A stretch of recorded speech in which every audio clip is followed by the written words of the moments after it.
Thank you, Mr. Secretary. Toshio Gato with the Asahi Shimbun Japanese newspaper. You mentioned that the European situation remains a central challenge to global goals. Could you elaborate a little bit more on that? I mean, the yield of Italian bond went beyond 7%, and although G20 ministers and leaders committed to help global growth in camp a week ago, the situation has deteriorated further. What's your assessment of the European situation right now, and what's need to be done by European and also international? Well, very tough challenges facing Europe, and I think I would say it this way. I'd say they're making progress. They're working to put in place this broad comprehensive framework they announced several weeks ago to help strengthen the financial system, put in place a stronger firewall to help protect Europe, move towards the type of fiscal reforms, fiscal union changes that will help engender greater disciplines and fiscal policy of the member states in the future. That basic framework is a good framework, but it needs to be put in place with the speed that markets require and with the force necessary to restore confidence. And they're moving ahead. We just need to move. We just need to see them move more quickly and with more force behind it. Yes.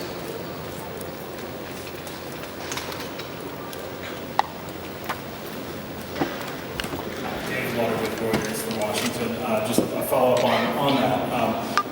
You discussed with the APEC ministers the need to boost growth in the face of this to help protect their economies. Could you discuss what can be done to protect their financial systems from the potential fallout, to protect their banks, and specifically what are you doing contingency-wise in the United States? Europe matters. Europe's a very large part of the world economy, so when growth is weaker in Europe, it affects growth prospects everywhere.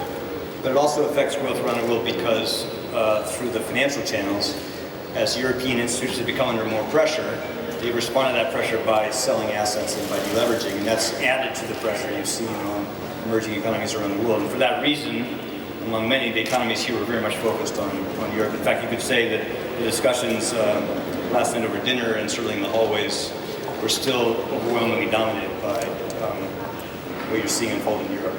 I think it's important to recognize, though, as I said in my remarks, that these economies, including the United States, have the capacity to do things now to make growth stronger, both to offset some of the pressures we're facing from Europe, but also because the world as a whole,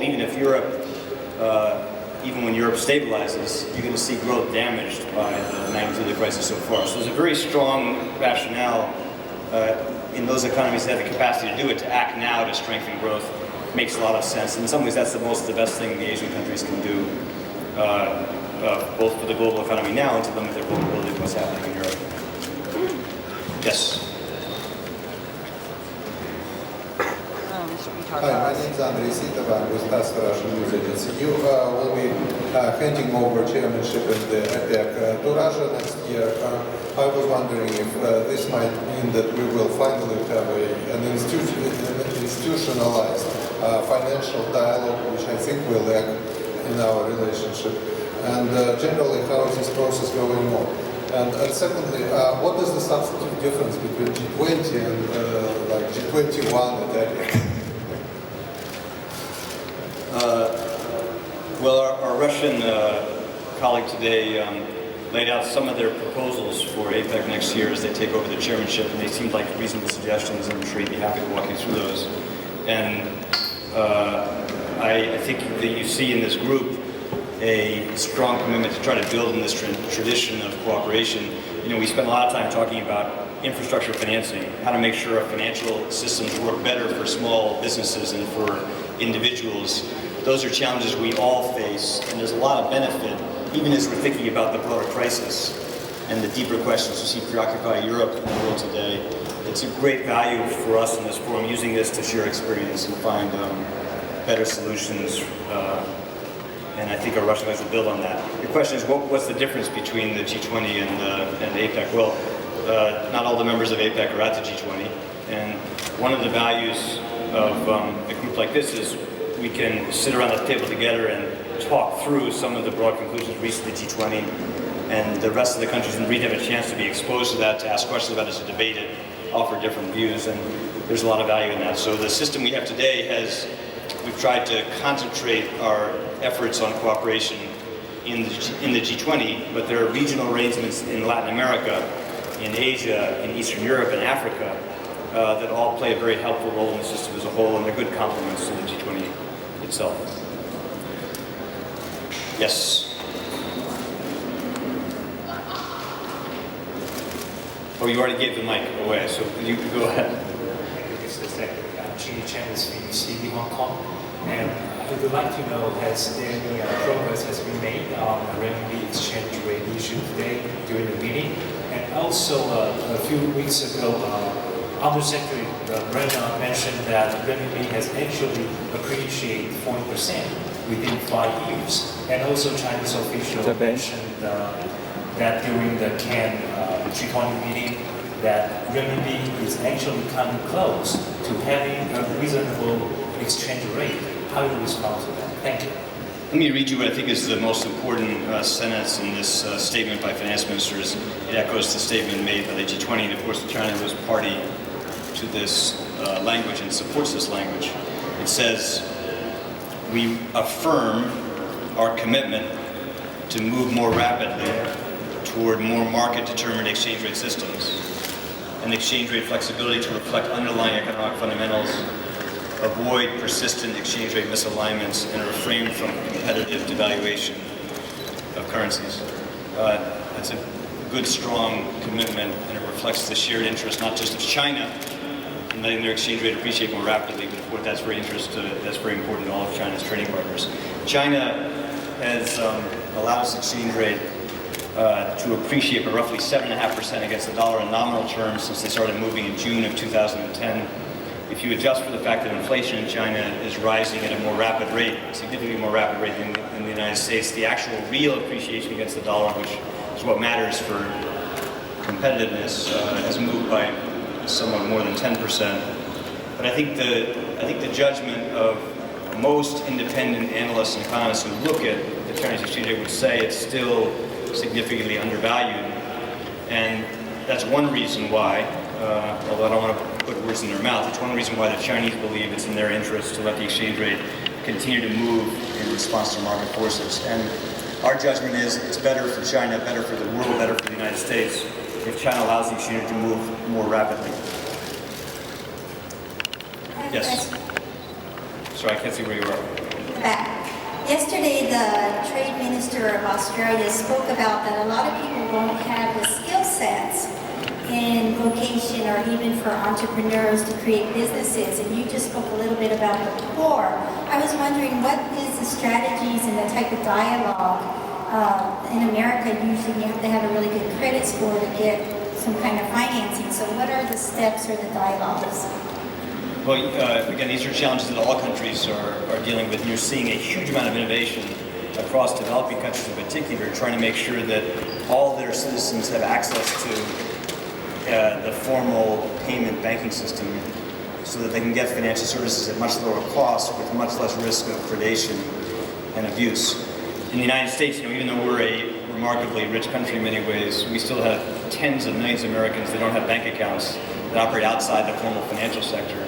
And as you saw in our financial crisis, we went through a period where credit was, let's say, very generously provided across the American system as a whole, to a point where credit is now quite difficult to get for some individuals and some small businesses. It's a natural part of cycles, is that credit, after being a little too easy to get, becomes too tough to get even for viable businesses and individuals. And so we're all trying to figure out how to get a better balance in those systems. In the United States, our focus has been on, as we try to repair the damage from the crisis, we're trying to make sure that small banks and small businesses can get access to credit. And we've put in place a whole range of relatively creative programs to help make that more likely. And in the consumer protection area, we're trying to make the broad protections we offer consumers work much better. And part of that is much better disclosure, much more simple disclosure, so individuals have a better chance to understand the risks they take when they borrow, better chance to shop for the best value, best service across banks. And we think there's a lot of promise in that approach of using disclosure as a way to get better performance out of the financial system in the consumer protection area. But we have a lot to learn really as a country in this area, and one of the things that we found useful as a model, and I think that's true of all countries, is to share experience and look at the remarkable innovations we're seeing in India, in South Africa, many parts of Latin America, and I think those will provide some positive examples for all of us. Yes. I'm Lina Sirikong from This is Indonesia newspaper from Indonesia. You said APEC hope ASEAN countries can stimulate their economic growth when financial crisis happen in Europe and USA. Is that mean countries in ASEAN have more strategic position in Asia-Pacific region? Thank you. Sorry, can you repeat the last part of your question? Can you just repeat the last part of your question? Is that mean country in ASEAN have more strategic position in Asia-Pacific region growth for economic? Your question, if I may restate it, is does the importance we attach to the economies in the region, including ASEAN, taking measures to strengthen growth, does that increase their strategic importance in the world? Did I state your question correctly? I hope so. And I would say yes.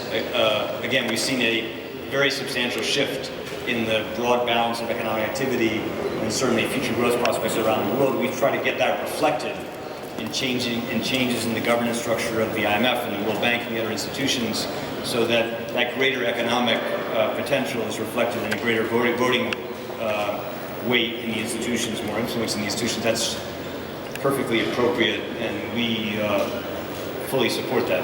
Now, you've seen it in the crisis in 08 and 09, and you see in the crisis in Europe today that the countries in Asia and emerging economies that are very export dependent are very vulnerable to these crises. And they have a strong interest in reducing that vulnerability over time, and part of that involves trying to shift the basic pattern of growth more to domestic demand. And you've seen a lot of progress in that area in some parts of the region, not much progress in others, but the important thing to emphasize is even though we can't directly affect the choices the European governments make, we can affect the choices we make in our own economies to strengthen growth. And the countries in Asia, because of the progress they made following the Asian financial crisis, are in a stronger position to do that than would have been the case before. And that's an encouraging thing. We want to see that translate into more growth in the region. Yes? Hi, Ben Bracken from Bureau of National Affairs in Washington, D.C. Could you talk a little bit more about your expectations for the rebalancing effort? You touched on it just then, but I guess there's a little bit of a contradiction in asking for cooperation in something that's inherently competitive in trade.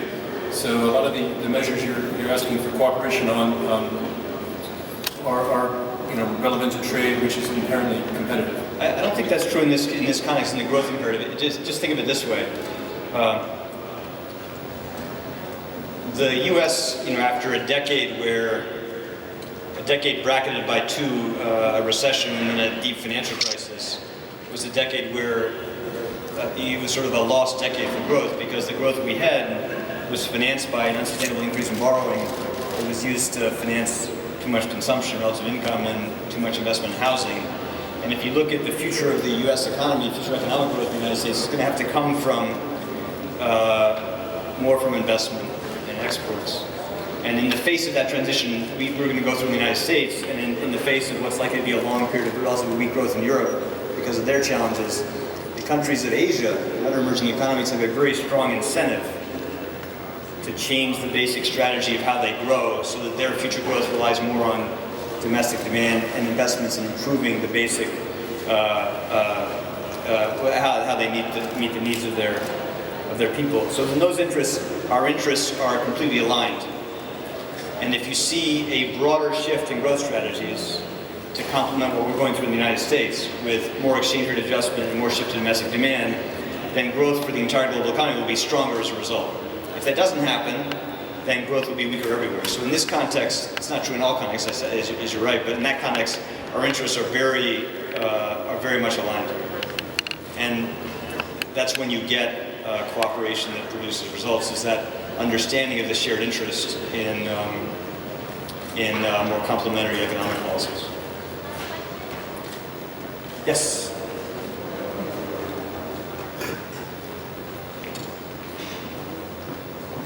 Hello, Mr. Secretary. I'm Helen from Guangzhou Daily. I have the question is, considering the situation is worsening, many countries is their monetary policy again, but the crisis is going on for 3 years.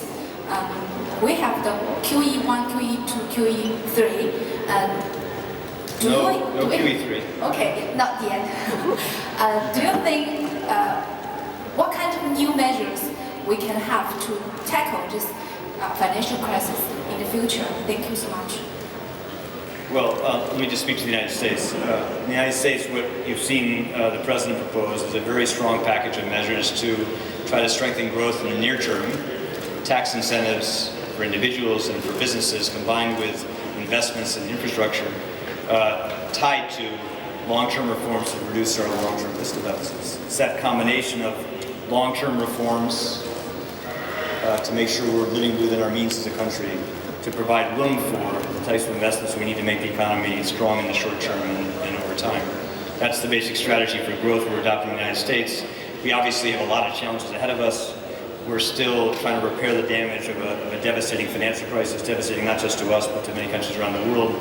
We have a lot of challenges ahead of us in that context, but for us to be able to address those challenges, we need to be growing more rapidly. We need to see growth that's stronger in the United States, and that requires action by the Congress to provide the type of tax incentives and investments that can make us stronger as a country right now. Our job is to make sure we're doing everything we can to make sure the U.S. is growing in a sustainable base in the future, that we have a more stable financial system, that we're more likely to be a source of stability and growth for the world, not a source of crises like we were in this recent past. And we're very much focused on that basic obligation and responsibility. Nice to see you all. Thank you.